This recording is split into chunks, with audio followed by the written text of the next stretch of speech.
Y esta es la playera que me compré dentro del Auditorio Nacional. Como ven, aquí tiene la imagen de Carlos Vallarta con este show que es Tatuani. Y como ven, aquí tiene como una estampa que dice Tatuani.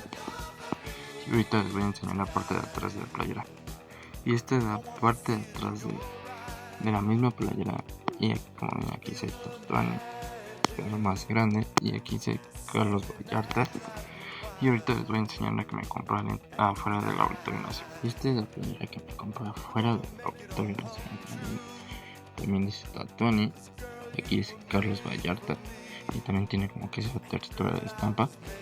Pero les voy a enseñar la parte de atrás de esta playera. Y como ven, esta es la parte de atrás de la playera que me compré afuera. Y tiene la misma imagen que la playera original. Y voy a tener que hacer parte de dos.